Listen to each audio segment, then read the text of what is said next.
Guten Abend, liebes Publikum, und herzlich willkommen zum heutigen Jungfrau-Zeitungspanorama. Diese 3 Themen haben wir heute für euch. Der René Zobrist ist ganze 24 Stunden für einen guten Zweck auf dem Brienzersee paddeln.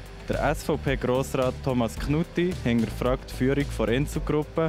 Und wie geht der Matthias Eschbacher mit dem verpassten Königstitel vom eidgenössischen Schwing- und Auplerfest um?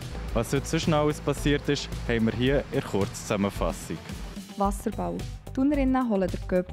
Die Oberländerinnen haben am Sonntag den Göpp zum 2. Mal gewinnen. Das Spiel über die amtierenden Schweizer Meisterinnen vom WSV Basel hat das Heimteam deutlich mit 11:3 gewonnen. Kommen Raser doch nicht glimpflich davon? Der Nationalrat hat am Dienstag einstimmig beschlossen, die Gefängnisstrafe gegen Raser doch nicht aufzuheben. Zudem sei eine Geldstrafe nur dann möglich, wenn das Tempo aus achtenswerten Gründen überschritten wurde oder die Person noch keinen Eintrag im Strafregister wegen Verletzung von Verkehrsregeln hat. Interlaken. Eine Powerbank hat den Brand ausgelöst. Der Brand auf einem Balkon von einem Mehrfamilienhaus an der Postgasse Ende Juni geht auf einen technischen Defekt an einer Solar-Powerbank zurück. Der Sachschaden wird auf mehrere Tausend Franken geschätzt. Ab am Brienzersee. Ganze 24 Stunden ist der René Zobrist mit seinem sogenannten SAP auf dem Brienzersee umgepaddelt. Das Resultat: eine begeisterte Zuschauerschaft und eine grossartige Sammelaktion für krebskranke Kinder und Jugendliche.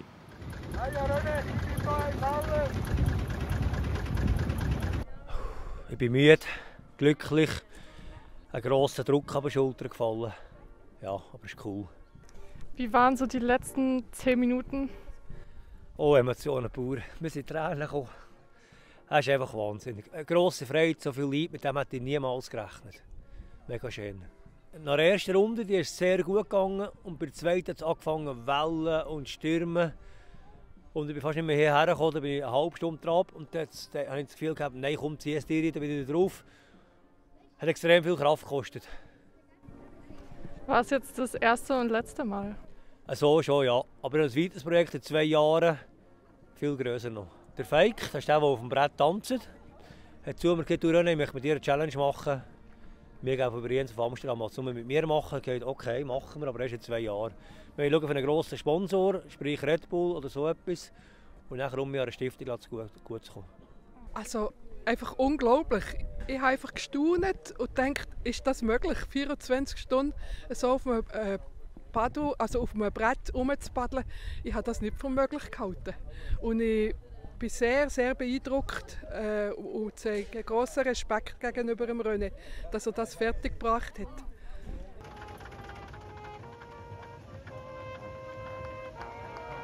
Vom See gehen wir in die Berge. Der Bergbauer, Lastwagenfahrer und SVP-Grossrat Thomas Knutti wirft der Inselgruppe sowohl fehlende Sach- wie auch Fachkenntnis vor. Der Regierungsrat wie auch der Insel-VR-Präsident Prof. Dr. Bernhard Pulver lehnt die Vorwürfe jedoch entschieden ab. Es hat in diesem Postulat mehrere Vorwürfe an Führungspersonen, die von mir aus gesehen so nicht haltbar sind. Es sind ja Gerüchte drin über Gründe, wieso einzelne Personen gegangen wären und wo Gerüchte sind. Es ist ja nicht mit Namen irgendwie hinterlegt. Was wir aber wissen, ist, dass es natürlich Mitarbeiterinnen und Mitarbeiter hat, die unzufrieden sind, weil wir wahnsinnig viele Veränderungen haben. Es passiert enorm viel. Wir haben ein neues Hauptgebäude, das wir bauen. Wir haben ein neues Informatiksystem, das wir in 1,5 Jahren einführen. Wir haben aber auch ein neues Entschädigungsmodell eingeführt, gerade bei Chefärzten. Und hier geht es an diesem Vorstoss. Gerade bei Kaderärzten tut man neu nicht mehr Honorar zahlen, sondern Löhne. Das war eine Forderung vom Grossen Rat, dass wir nicht mehr mengenabhängige Entschädigungen haben. All das führt zu Veränderungen und Verunsicherungen, die natürlich bei einzelnen Personalkategorien und bei einzelnen Personen auch Unsicherheit auslösen. Ich bin der Meinung, dass wir als Inselgruppe gut aufgestellt sind, als Spital sehr gut aufgestellt sind sogar. Aber ich muss sagen, die Herausforderungen im Umfeld der Gesundheitspolitik sind wirklich schwierig. Und ich denke, einen Vorstoss könnte man schon machen mit Sorgen um die Spitäler oder auch um die Zukunft des Inselspitals. Aber dann wäre das nicht die Frage, die der Knutti aufgeworfen hat, sondern die Frage, wie ist eigentlich die Spitalfinanzierung heute? Haben wir eigentlich genügend gute Tarife? Die Krankenkassen sagen, die Spitäler müssen mit ihren Preisen runter. in einer Zeit, wo der Strom aufgeht, wo die Zinsen aufgehen, wo wir für die Pflege mehr machen sollten. Und sie wollen, dass die Preise runtergehen. Und wir müssen sagen, so können wir eigentlich nicht. Also, wenn ich an einem Ort Sorgen hätte, wäre es das Umfeld der Tarife.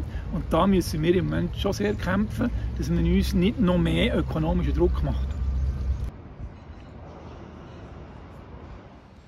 Für einen Königstitel hat es nicht gelangt. Unzufrieden ist der Kranzschwinger Matthias Eschbacher jedoch gar nicht.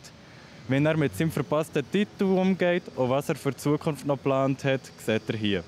Matthias Eschbacher, fast 2 Wochen sind jetzt seit dem Schlussgang vom Eidgenössischen vorbei. Wie sind eure Gefühle jetzt im Nachhinein? Ja, mir geht es sicher sehr gut. Es ist, ja, eben, ich bin sicher sehr zufrieden mit dem Schlussgang, den ich zeigen konnte, dass ich dort wirklich, was ist darauf abgekommen, mein allerbestes geben konnte. Und ja, sicher, eine verpasste Chance traue ich schon ein bisschen nach, aber es geht. Es war auch schon schlimmer. Eben durch das, dass ich wirklich mein Bestes geben konnte, geht es sehr gut. Wir können lesen, dass der Joel Wicki eigentlich ein guter Kollege von euch ist. Macht es das einfacher, dass der Schlussgang verloren gegangen ist? Also schlussendlich ist es im Schwingen eigentlich ein bisschen so, dass ziemlich jeder ist eigentlich dein Kollege. Also mit Wicki Joel kann ich es wirklich sehr gut. Im Weg haben wir es immer tiptop zusammen.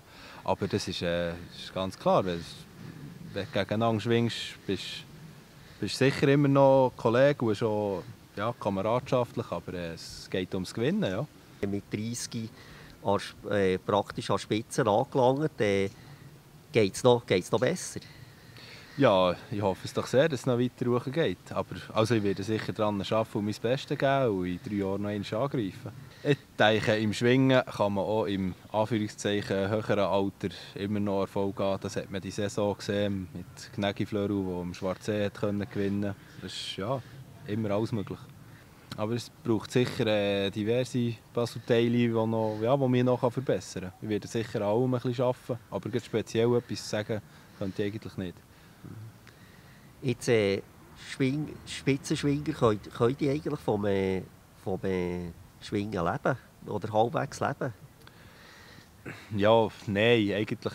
Also sagen wir es so, wenn man ein Profisportler anhand von dem definiert, ob er davon leben kann oder nicht, dann würde ich in meinem Fall sagen, dann bin ich ein Halbprofi.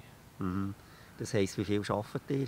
Ja, über das Jahr gesehen gibt es etwa ziemlich genau die 50, 60, zwischen 60 und 40% dort drin.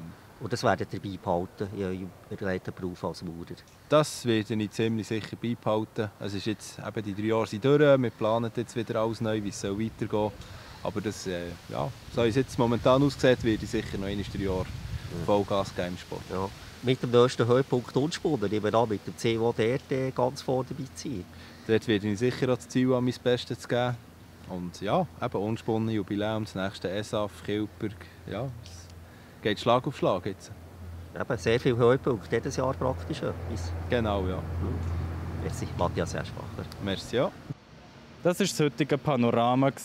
Mehr Infos zu den einzelnen Beiträgen findet ihr auf www.jungfrauzeitung.ch. Und in diesem Sinn sage ich euch merci vielmals fürs Zuschauen und wünsche euch einen schönen Hinweis. Das Wetter wird euch präsentiert von der Jungfrau Zeitung. Das ist Ihr Jungfrau-Zeitungswetter für den Kanton Bern. Schön sind Sie dabei. Ich heiße Sie ganz herzlich willkommen und grüße Sie heute mit freundlichem Wetter, aber doch diesigem Himmel vom Brienzer Rothorn. Ein Hochdruckdruck dehnt sich vom Mittelmeerraum bis zu den Alpen aus. Heute durch den Tag ist der Hochdruckdruck aber weiter nach Osten gewandert und mit einer West- bis Südwestströmung erreicht uns zunehmend feuchte Luft.